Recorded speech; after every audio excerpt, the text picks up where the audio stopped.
534e journal de bord, Jean-Marie Le Pen, bonjour. Bonjour. Un petit mot pour expliquer l'absence de Marie Derbès. Elle a des rendez-vous professionnels. Elle est donc dans la Sarthe aujourd'hui et ne peut pas vous interroger comme chaque semaine. On lui souhaite bonne chance parce que ce sont des entretiens d'embauche en quelque sorte. Ah oui, on n'en verra plus? Ah ben si, si, ça va être organisé en fonction du blog. Il n'est pas question qu'elle bien sûr. renonce.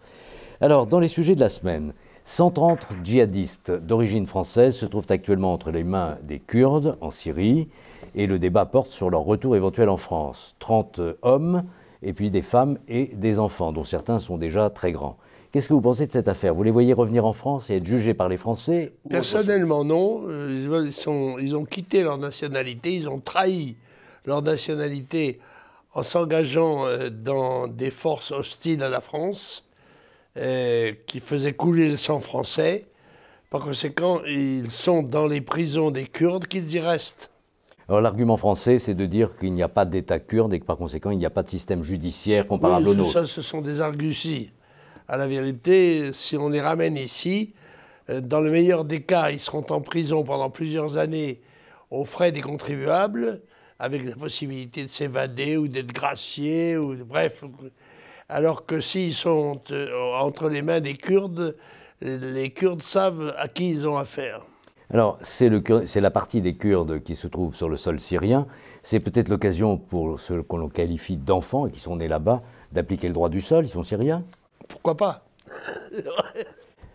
Alors le problème se pose aussi en France, puisqu'une trentaine de djihadistes français détenus actuellement dans les prisons françaises arrivent en bout de peine et vont être relâchés dans le courant 2019.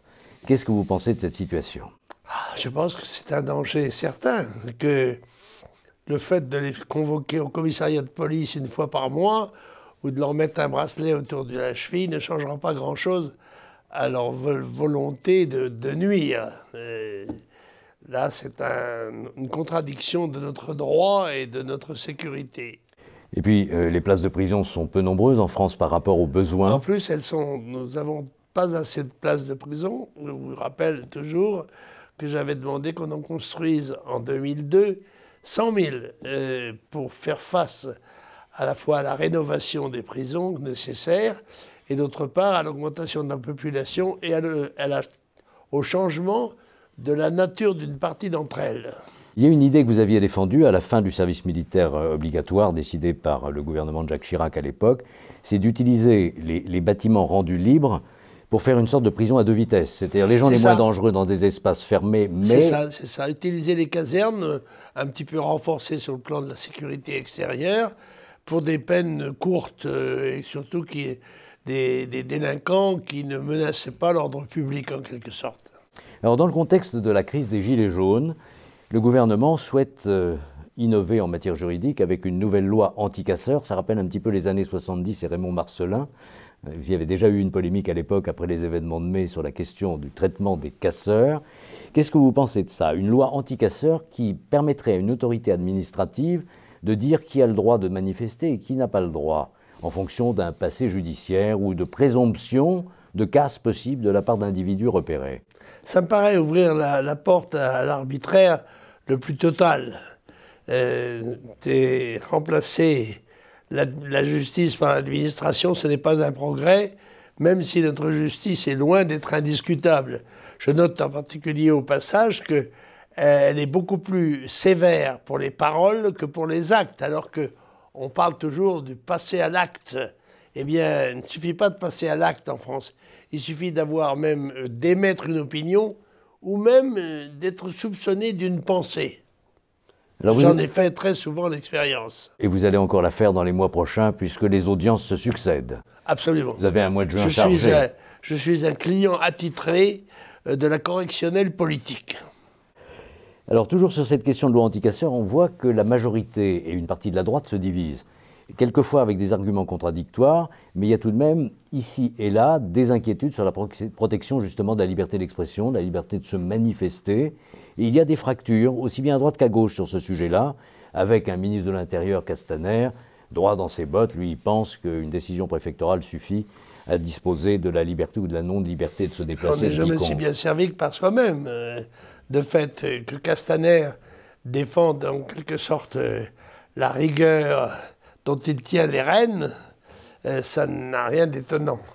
Je crois qu'il faut se méfier de ce genre de loi, de circonstances, dont on abuse d'ailleurs, n'est-ce pas? Le législateur, très souvent, au jour le jour, sous le coup de l'émotion populaire ou de la campagne médiatique, modifie les lois. Je pense que la législation mérite d'être réfléchie, étudiée, pensée dans ses rédactions, mais aussi dans ses conséquences prévisibles. Un député centriste disait hier à propos de cette loi, imaginez que la droite extrême arrive au pouvoir et s'en serve. C'est l'argument qui est utilisé. Oui, je dois dire que ce centriste ne s'est pas borné à cette déclaration. Il a vu un parallèle, lui, entre cette législation et Vichy, dont il a entendu parler probablement dans La Croix ou dans je ne sais quel livre centriste catholique. Toujours sur ces questions de sécurité, une polémique qui est liée aux événements de samedi dernier des Gilets jaunes, la blessure infligée peut-être par un tir d'une balle de défense à un leader Gilet jaune. Et donc il y a un débat maintenant pour savoir comment les forces de l'ordre doivent être équipées pour faire face aux manifestations et au maintien de l'ordre. Qu'est-ce que vous pensez de ça? Écoutez, pour rester parfaitement objectif, je répète ce que j'ai déjà dit, il me semble étonnant que l'analyse médicale du traumatisme ne permette pas de savoir s'il a été causé par un éclat ou au contraire par un volume, celui d'une balle de tennis qui est frappée. Ça me paraît très étonnant d'abord. Ensuite, je crois que la police utilise ce genre d'armement au-delà de ce qui lui est autorisé, à savoir quand elle se trouve dans une situation difficile et obligée de se dégager, la possibilité d'utiliser soit des grenades de désencerclement, encore faut-il être encerclé pour les utiliser. Or, on constate bien souvent que c'est dans la stratégie de la manifestation qu'on utilise non seulement les gaz asphyxiants, mais les fusils à balles de... Je ne sais pas comment ça s'appelle, TBR, ou je ne sais pas comment. Ça s'appelle, je vais vous le dire tout de suite, oui. Ce sont des projections de balles de défense. C'est ça, des balles de défense. Balles de défense. Ou la grenade d'encerclement. Je pense que ces engins, qui sont des engins de défense, ne peuvent être utilisés que quand la police se trouve vraiment dans une situation défensive dangereuse. Autrement, c'est à elle de maintenir l'ordre, y compris par le corps à corps. Ça fait partie. Ils sont protégés, ils ont des matraques, ils sont organisés et nombreux. Après tout, ça fait partie de la notion même de service de l'État. Celui qui va employer une arme comme ça reçoit un ordre. Il y a donc toute une chaîne de commandement qui remonte, au fond, au préfet de police de Paris et ministre de l'Intérieur. Non, mais comme tout le monde, je rends hommage au dévouement des forces de l'ordre, mais il faut aussi qu'elles sachent qu'elles sont contenues dans un certain nombre de règles qui préservent la dignité, l'intégrité et la santé des citoyens, même quand ils sont manifestants. Un petit mot peut-être des élections européennes du mois de mai, puisque les choses se développent désormais maintenant, avec des difficultés du côté des Gilets jaunes, une liste de listes qui se défont au fur et à mesure. C'est le poids de l'inexpérience, qu'est-ce que c'est? Ou alors est-ce que le coup est mal monté? Vous vous souvenez peut-être que j'avais préconisé, enfin plutôt prévu, qu'il y aurait 3 listes. Ayant une certaine expérience de ce genre de phénomène, je pense que c'est comme ça que ça va se terminer, ce qui évidemment nuira beaucoup à l'influence politique et sociale du mouvement Gilets jaunes lui-même. Parce qu'à partir du moment où ces listes vont être obligées de faire de la politique, d'avoir un programme politique en relation avec l'élection européenne, il est évident qu'on va entrer là dans le champ de la discussion démocratique, qui, par nature, évidemment, oppose les gens les uns aux autres. Vous participiez il y a quelques jours à une session du Parlement européen. C'est une assemblée qui va vous manquer à partir du mois de juin, puisque vous ne serez pas candidat cette fois? Non, je ne serai pas candidat à mon regret, parce que je pense que j'avais encore des choses à dire. Mais je n'ai pas une grande considération pour le Parlement européen, dont j'ai occupé les sièges pendant 35 ans. C'est dire qu'ils m'ont eu à l'usure. Avec le sport favori de levée d'immunité parlementaire de Jean-Marie Le Pen. Ah oui, il y en a une qui est pendante d'ailleurs. Ce sera probablement mon cadeau de départ. Je m'y attends, je dois me rendre à Bruxelles pour plaider ma cause. Je fais toujours tout ce qu'il faut, même quand c'est désespéré. Alors, deux petites choses maintenant sur la politique internationale. Vous avez peut-être noté qu'il y a un ancien président de Côte d'Ivoire qui avait été traîné devant la Cour pénale internationale après 8 ou 9 ans de détention, puisque ça nous ramène au tout début 2010, se trouve acquitté après 9 ans de prison.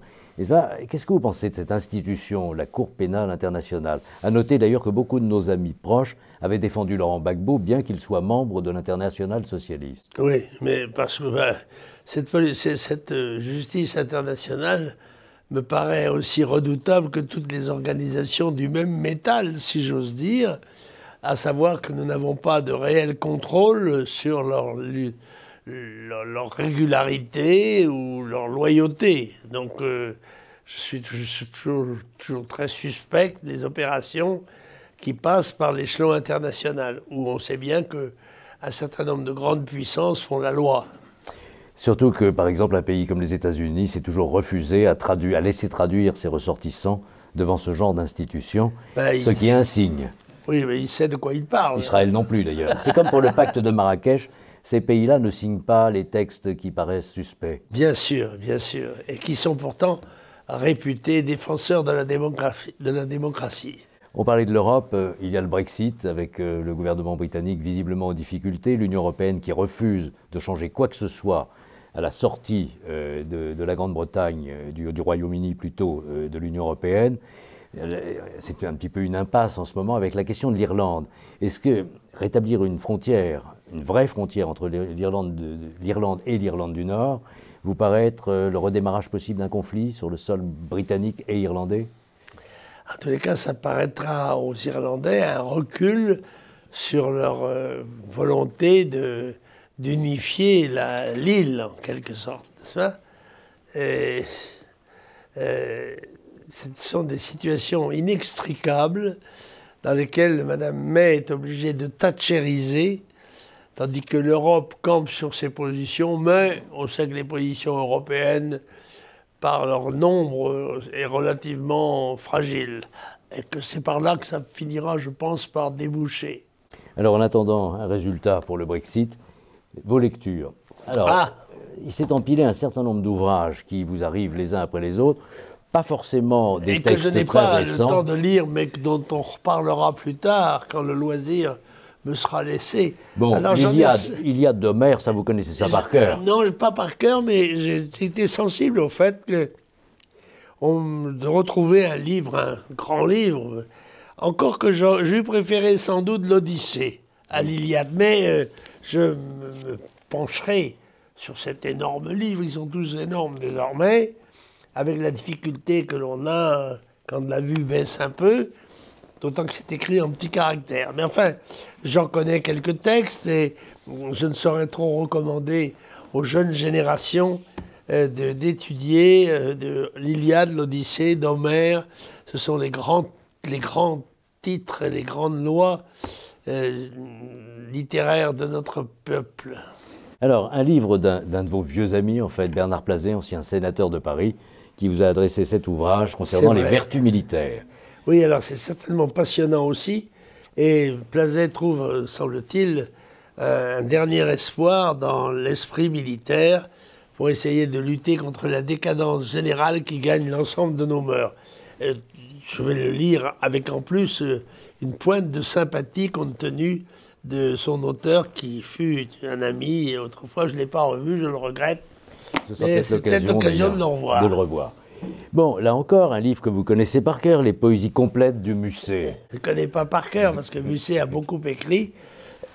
Oui, mais vous le citez souvent, C'est vrai que je connais un certain nombre de ses poèmes, et je le tiens pour un grand, avec Hugo, bien sûr, alors, qui est inimitable. Dans un tout autre genre, Régine de Forges, L'Orage. Ah, Régine Deforges est une auteure qui, comment dirais-je, s'en le souffre. C'est ce qui me la rend sympathique, somme toute.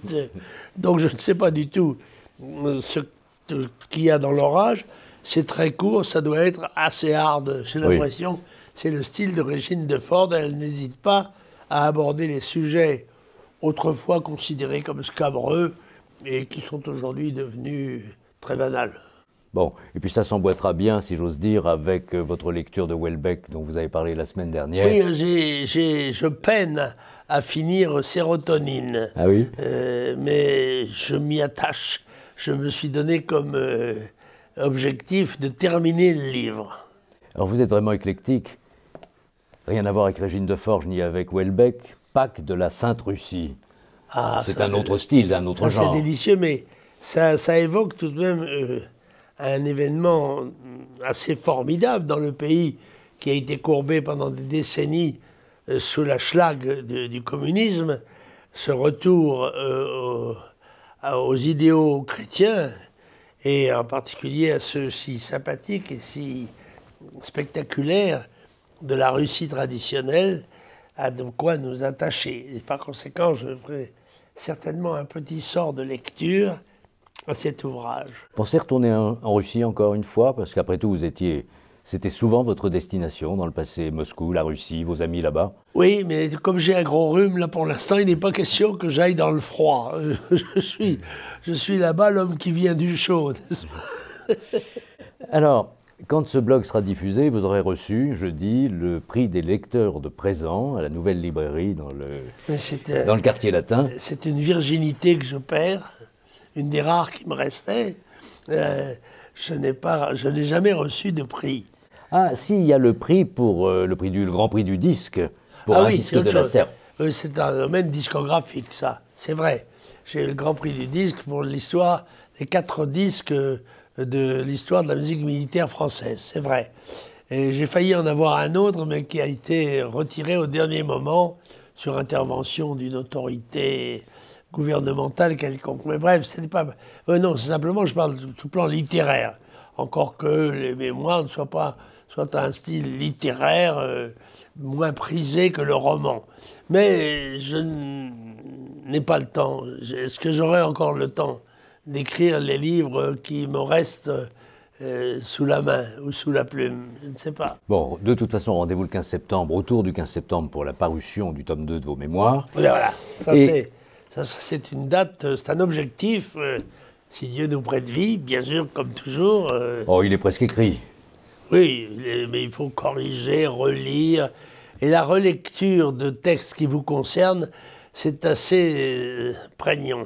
Alors, afin de vous éviter les heures de signature de dédicaces dans les librairies, c'est comme ça d'ailleurs que vous aviez attrapé la grippe l'année dernière, nous avons trouvé une nouvelle formule avec la Nouvelle Librairie qui vous a remis jeudi le prix présent. C'est que désormais, on pourra acheter les livres dans cette Nouvelle Librairie qui se chargera de nous les acheminer. Vous les signerez quand vous pourrez le faire, à domicile. Et ensuite... J'en signe tous les jours. Voilà. Mais cette formule évite de se trouver bloqué dans un espace fermé, bien sûr, au contact de personnes qui portent tous le virus de la grippe. Eh bien oui, surtout ces temps-ci. Oui, ça se fait beaucoup. Merci Jean-Marie Le Pen et à la semaine prochaine avec Marie Bermez. À bientôt. À la semaine prochaine.